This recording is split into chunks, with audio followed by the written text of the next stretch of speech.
My vlog. So for today's vlog guys, gagawa tayo ng mga reading materials ng mga bata for just in case na walang pasok dahil sa mga bagyo guys, meron tayong ibibigay at meron silang gagawin sa loob ng bahay. So, as a beginner, kailangan nilang matutong magbasa muna. So, bibigyan natin sila ng reading materials.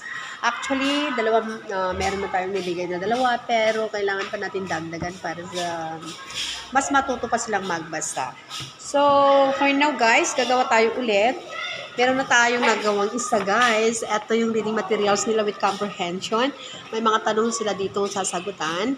Kaso lang hindi pa natin pwedeng ibigay ang mga ito kasi nandun pa tayo sa beginning.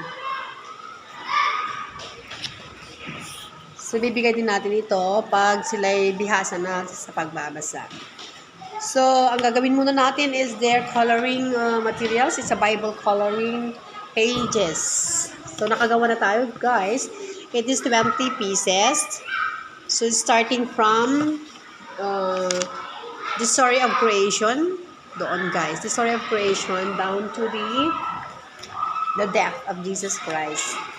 So, 20 pages lahat. Kinumpile natin siya sa iisa, guys. So, ganito yung itsura. Okay, then lalagyan na natin ng stapler.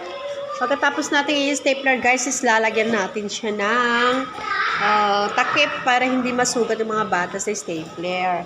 Para naman mas magandang tingnan.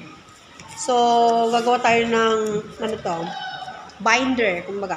Binder, gamit ang coloring, paper, colored paper, di ko pa alam. Gamit ang colored paper, guys, o to, para mas magandang tingnan at para matakpan din yung nakakasugat ng mga staple wire. So, lalagyan natin siya ng pandikit. Bilis-bilisan natin para nakadab. Pandikit, guys, para mas maayos naman siyang tingnan at kaaya-ayos sa mga bata. So, pag nalagyan na ng glue, then didikitan natin siya. It's very easy to do it. Okay, di mas safe na yung mga batang hahawak dito. Saka mas maganda na rin tingnan. Parang nakabind siya, guys. Gamit lang ng colored paper.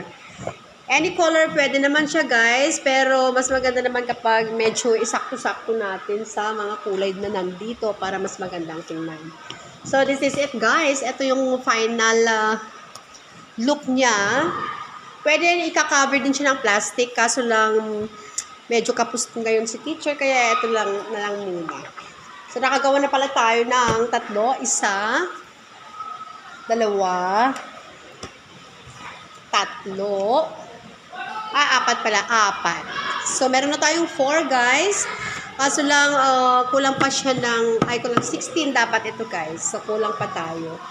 So, gagawa pa tayo ng 16 copies. 16 copies at eto na siya. Kasi pag kumakain ako, guys, nag-preprint na din. Kaya dito ako sa harapan ng printer. Nakagawa na tayo dito ng marami. Kasi tig-isa sila dapat. Tig-isa ng mga bata. Then, gagawin na lang natin is lalagyan na lang natin ng binder. Maganda pang binder yung may pandikit. Yung, scotch tape. Yung colored. Para isahan na lang. Hindi na tayo maglalagay ng glue.